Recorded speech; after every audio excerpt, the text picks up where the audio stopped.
আমি যুব সমাজকে সেলফ ইন্ডিপেন্ডেন্ট হওয়ার জন্য উপদেশ দিচ্ছি। উপদেশ তো শুধু মুখে দিলে হবে না, কার্যকারিতার মধ্যে দিতে হয়। যে তোমরা পান খাবে না, পান খাওয়া ভালো নয়, সিগারেট খাওয়া ভালো নয়, আমি নিজে সিগারেট খাচ্ছি, নিজে পান খাচ্ছি, তাহলে তো আমার কথা কেউ শুনবে না। এটাও তাই, সেলফ ইন্ডিপেন্ডেন্ট মানে কি সেটা বোঝাবার জন্য নিজে যে সেলফ ইন্ডিপেন্ডেন্ট সেটা কার্যকারিতার মধ্যে দেখিয়ে দেওয়া উচিত বলে মনে করি। তো সব তো আর এইভাবে দেখাতে পারবো না। সবচেয়ে কঠিন যেটা কাজ, সমস্ত কাজের মধ্যে কঠিন কাজ হচ্ছে নিজের চুল নিজে কাটা। যে কোনো নাপিতকে বলবেন, একজন নাপিত আরেকজন নাপিতের কাছে যায় চুল কাটতে, নিজের চুল নিজে কাটতে পারে না। তো আমার কথা বলবেন, তারা বলবে তাহলে আমাকে হয় মিথ্যেবাদী নয় পাগল, নিজের চুলটাও নিজে কাটতে পারে না। আমাকে বিহারে এক সিনিয়র नापित বলেছিল, कोई दादा जन्म नहीं लिया है, अपना बाल अपना काट सकता है। সেই নাপিতকে আমি বলেছিলাম, তুমি ভগবানকে দেখা है? कोई नहीं, हम तो नहीं देखा, आप देखा है? हम तो जरूर भगवान को देखा है। कहाँ देखा है? हम जब शीशा का सामने खड़ा होता है तब भगवान को देखता है। ये आयनार सामने যখন গিয়ে দাঁড়াই তখন ভগবানকে দেখতে পাই। তো ভগবান মানুষের মধ্যে ভগবান, কর্মের মধ্যে ভগবান। আপনার কর্ম প্রচেষ্টা থাকবে, ভগবান আপনার হাতে হাত মিলিয়ে কাজ করে দেবে। এই কাজগুলো করছি, আমি নিজে কিছুই করছি না, ভগবানই করে দিচ্ছে, আমি নিমিত্ত মাত্র। মহাভারতে শ্রীমদ্ ভগবত গীতায় ভগবান শ্রীকৃষ্ণ অর্জুনকে বলেছিলেন, তুমি যুদ্ধ করতে চাচ্ছ না, আত্মীয় স্বজন মরবে বলে ভয় করছো, আমি তাদেরকে আগে থেকেই মেরে রেখে দিয়েছি, তুমি নিমিত্ত মাত্র হও। ভগবান সব করে, আমরা নিমিত্ত মাত্র। আমরা নিমিত্ত মাত্র, অস্ত্র ধারণ করছি অর্জুনের মতন, ভগবান সব করে দিচ্ছে। তাই ভগবানকে দেখতে পাই, এই সীসার মধ্যে আমি ভগবানকে দেখতে পাচ্ছি। আপনারাও পারবেন, আপনাদের ইচ্ছা শক্তিটার প্রয়োজন আছে। ইচ্ছা শক্তি হচ্ছে বড় শক্তি। আমার ডিকশনারিতে পারিব না বলে কোনো কথা নেই। আমি রাজমিস্ত্রির সাথে কম্পিটিশন করে আমি আমার নিজের ঘর, নিজের বাড়ি নিজে তৈরি করেছি। আমি কলেজ লাইফে রাজমিস্ত্রি ওপরে মাপে বারে বারে এপাশ ভাঙছে ওপাশ ভাঙছে, মাপে দুজন দুই সাইডে দাঁড়িয়ে ভাঙছে। আমার রাগ উঠে গেল, বারে বারে ভাঙছো, এদিকে মাপে কম ওদিকে বেশি, আবার ওদিকে ভাঙলো, ওদিকে কম এদিকে বেশি, আবার এদিকে ভাঙছে, এইভাবে করে করে লস করছে। আমি ছিলাম ইয়ং, তখন college student, college union leader, মেজাজ ছিল গরম, মেরে দিলাম ধবাস করে, এক থাপ্পড় খেয়ে নিচে পড়ে গেল। মিস্ত্রিরা ধর্মঘট করলো। আমার লেবার ছিল, আমার নিজস্ব লেবার, আমি লেবারের সাহায্য নিয়ে আমি কাজ করতে শুরু করলাম।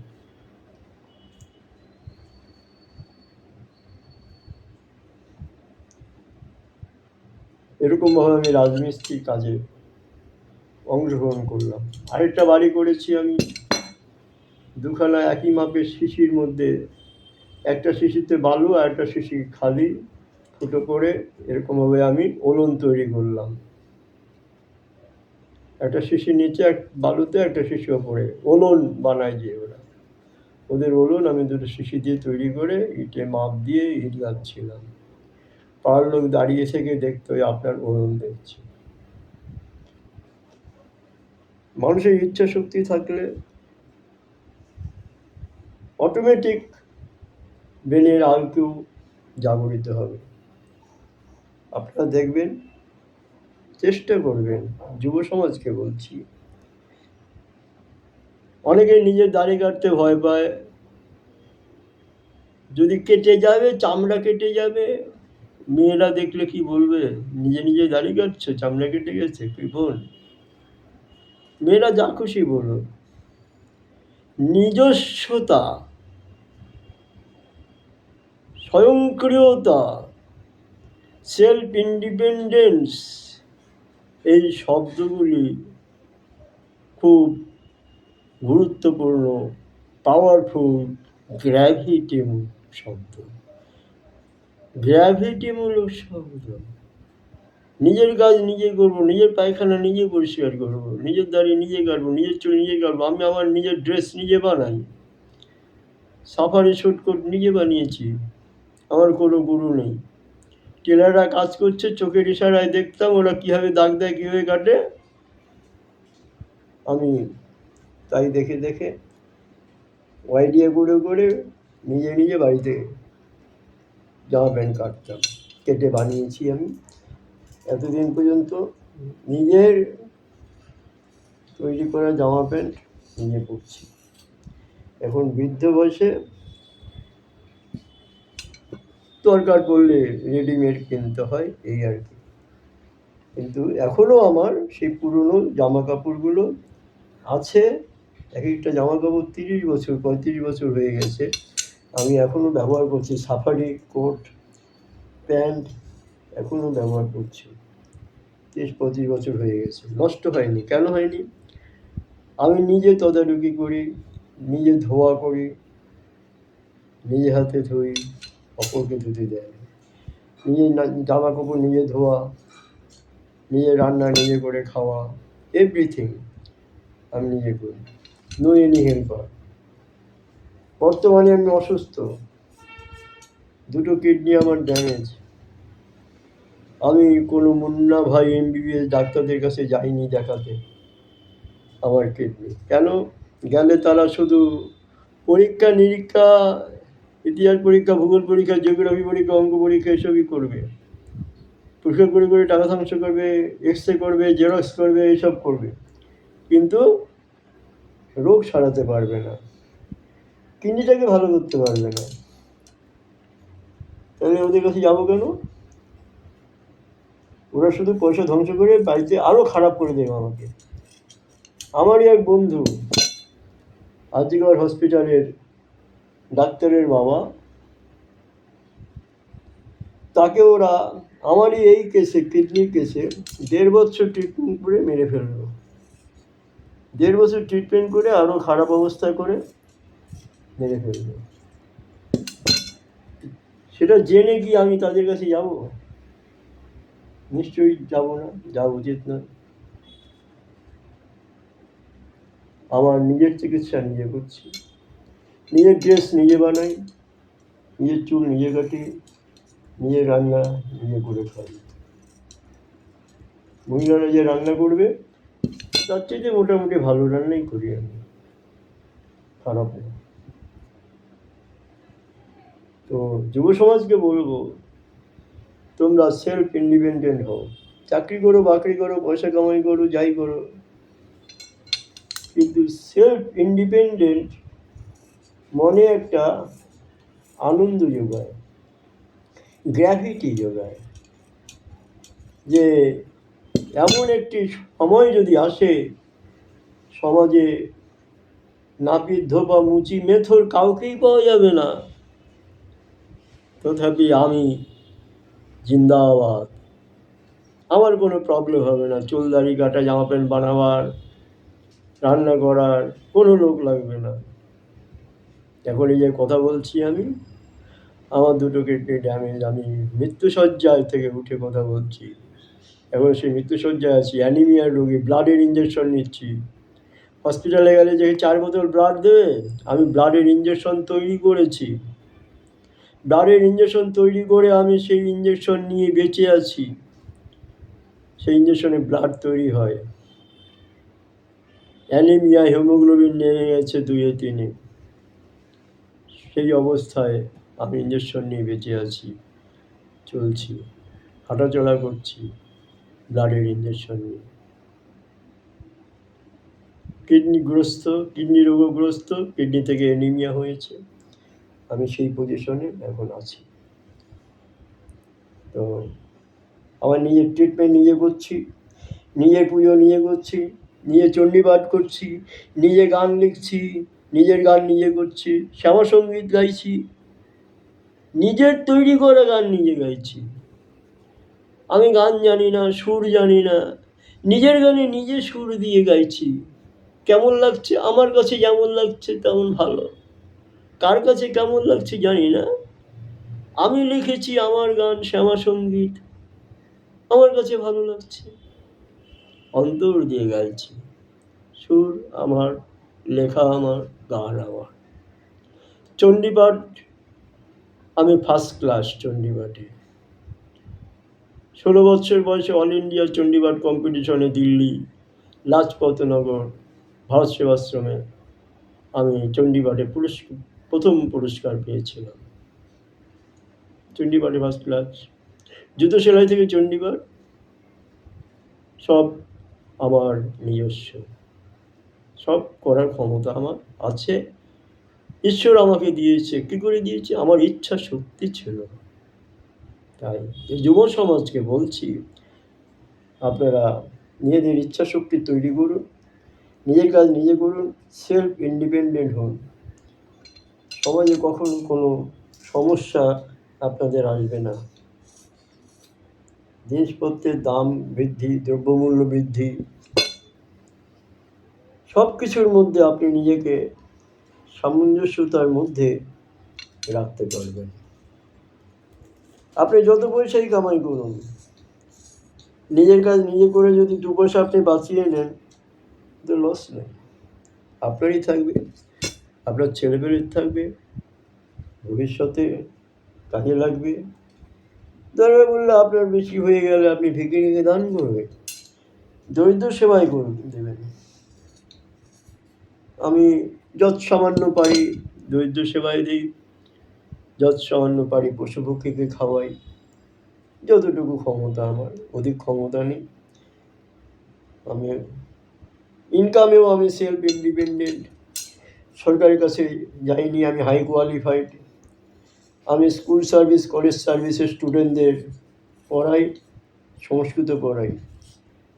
সেখানে আমার আরেকটা নাম হচ্ছে ভারতখ্যাত পণ্ডিত কালীশঙ্কর। আমি যেই লাইনে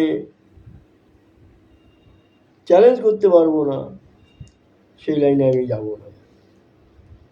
আমি সংস্কৃতের একজন চ্যালেঞ্জার, মেডিকেল সায়েন্সের চ্যালেঞ্জার।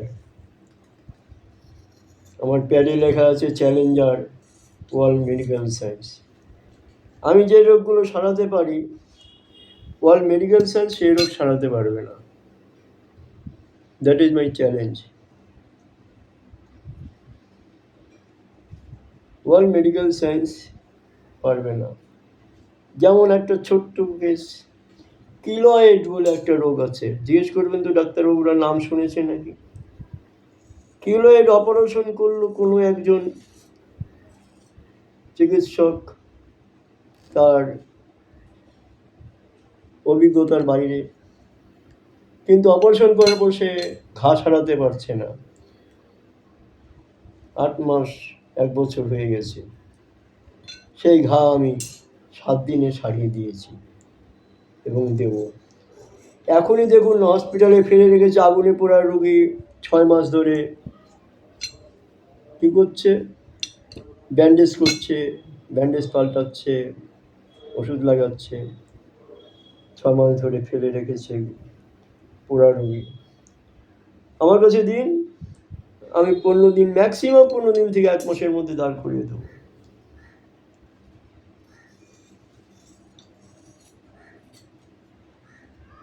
ঢাকাতে গুলি করেছে একজনকে, এদিক দিয়ে গুলি ঢুকেছে, ওদিক দিয়ে বেরিয়ে গেছে, বড় হা।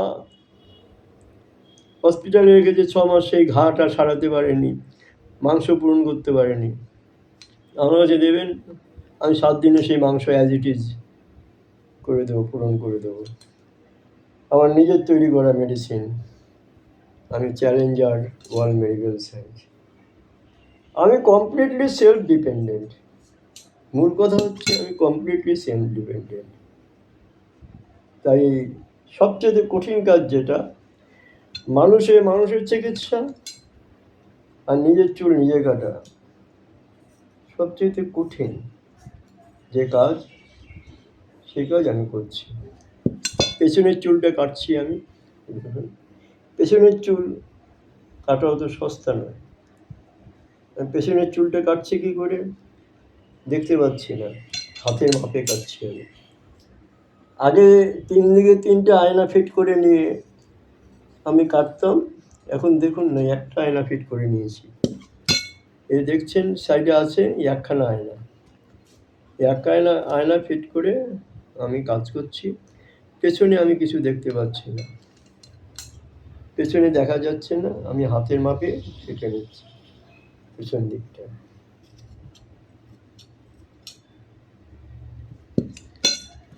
আপনাদের দেখিয়ে দেবো পেছনটাকে, আমি পেছন কেটে দেখিয়ে দেবো। পেছনটা কাটছি, দেখতে পাচ্ছেন, আমি আপনাদের ক্যামেরায় দেখিয়ে দেবো। তাই বলি, যুব সমাজ সেলফ ইন্ডিপেন্ডেন্ট হও। বিড়ি, সিগারেট, নেশা, 3খানা ক্ষতি ছাড়া ভালো করে না। আপনার টাকা বেশি আছে, আপনি নেশা করতেই পারেন, খেতেই পারেন, সেটা কিন্তু ক্রেডিট নয়। ক্রেডিট হচ্ছে এটাই, সবাই খারাপ পথে গেল, আমি যাব না। তুমি অধম বলিয়া আমি উত্তম হইব না কেন। শৈশবে 5ম শ্রেণীতে পাঠ্যপুস্তকে পেয়েছিলাম, সেই মন্ত্রটা, উক্তিটা মনে আছে।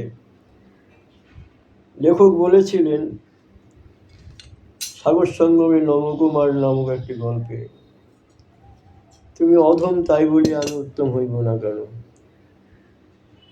লেখকের নামটি মনে নেই, মনে হয় যথাসম্ভব ঋষি বঙ্কিমচন্দ্রের লেখা ছিল, ভুল হতেও পারে, অত তো মনে থাকে না, মেমোরি এখন কমে গেছে, খাটো হয়ে গেছে। এই পেছনের চুল কাটলাম, সাইডের চুল কেটেছি, এই কানের চুলটা একটু কেটে নিই।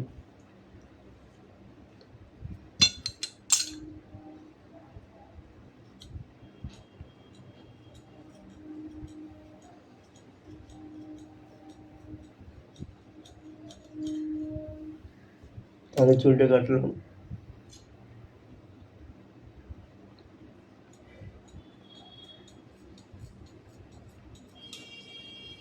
এই কানের চুলটা দিয়ে একটু কেটে নিই পাশে। কিছুটা কাটা হয়ে গেছে, হালকা করে। এইভাবে আমি আন্দাজে একদম ক্লিয়ার কেটে দিচ্ছি, দেখুন কানের চুল কাটলাম।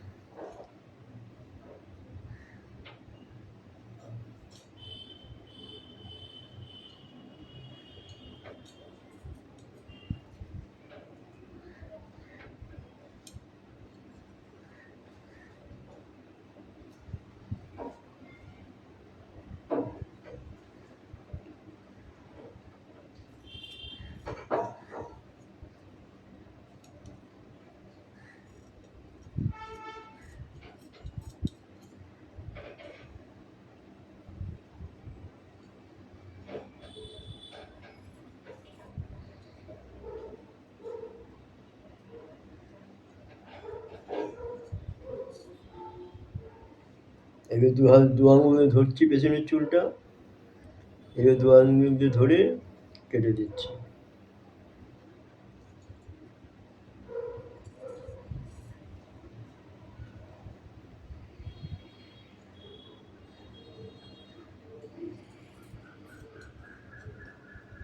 আমার সাথে যোগাযোগ করতে পারেন, সব জানতে পারেন ইন্টারেস্ট থাকলে। 9831518417, 9831518417, 9831518417 হোয়াটসঅ্যাপ নাম্বার আমার। এই চুল ডানে বাঁয়ে কানে পেছনে কেটে নিলাম। এই পেছনটা আপনারা দেখুন, পেছনটা ঠিক আছে কিনা দেখে নিন। ঠিক আছে, পেছনটা আমি কেটে নিয়েছি, পেছনটা দেখুন।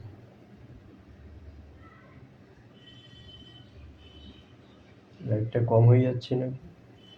আমি লাইটটা বেশি করে দেখিয়ে দিচ্ছি।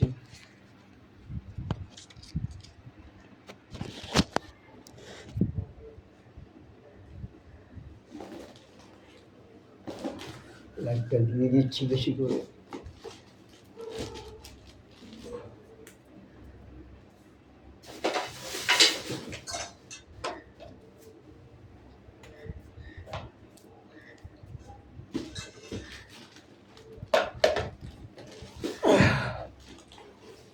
লাইটটা বেশি করে আমি দেখিয়ে দেবো আপনাদেরকে।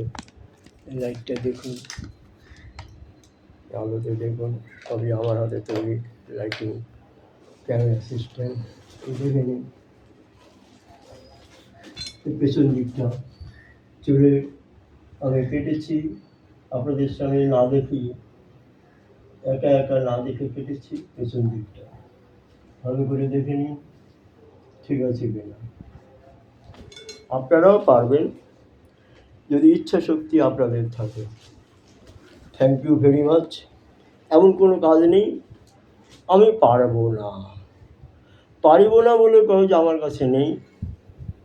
আপনারা আমাকে অনুসরণ করুন, আপনার জীবনে দাঁড়াতে পারবেন।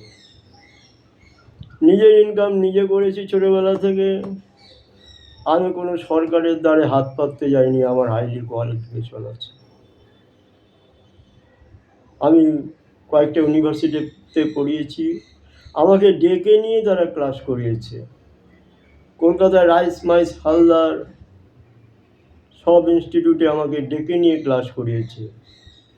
রবীন্দ্রভারতী স্কুল সার্ভিসের ক্লাস করিয়েছে 2009-তে, আমাকে নিয়ে ডেকে নিয়ে করিয়েছে। আমি কারো কাছে যাইনি। সাফল্য পত্রিকায় স্কুল সার্ভিস কমিশনের প্রশ্নপত্রের লেখক আমি, তারা ডেকে নিয়ে করিয়েছে। আমি হাইলি কোয়ালিফাইড। কোনো সরকারের কাছে আজ পর্যন্ত কোনো চাকরির জন্য যাইনি। আমার মা তারার সেবক আমি, মা তারা আমাকে যা দেন আমি তাই খাই। ডাল ভাত, সামান্য মাছের ঝোল। এখন অসুস্থ, আদর চালের ভাত আর শিং মাছের ঝোল এই খেয়ে বেঁচে আছি। নিজের চিকিৎসা নিজে করছি। নিজের বুদ্ধিতে মরে গেলেও ভালো, নিজের চিকিৎসা নিজে মরলেও শান্তি। মুন্না ভাই এমবিবিএসদের কাছে গিয়ে হ্যারাসমেন্ট হওয়া আমাদের মতো লোকেরা পারবে না। কেন আমি জানি কোনো চিকিৎসক জন্ম নেয়নি কিডনি রোগগ্রস্ত মানুষকে ভালো করে, আমার জানা আছে। তাই আমি কারো কাছে যাইনি, যাবো না। মরলে মাতারা আছে, আমার মাতারার কাছেই মরবো। আপনারা আমাকে ফলো করবেন, ভালো থাকবেন। 9821518417 আমার হোয়াটসঅ্যাপ নাম্বার। নমস্কার। যুব সমাজ উদ্বুদ্ধ হন, জাগরিত হন, স্বাবলম্বী হন, সেলফ ইন্ডিপেন্ডেন্ট হন। এটা আমার বড় আশা আকাঙ্ক্ষা। তাহলে আমি উপরে গিয়ে শান্তি লাভ করব। জয় হিন্দ, জয় ভারত।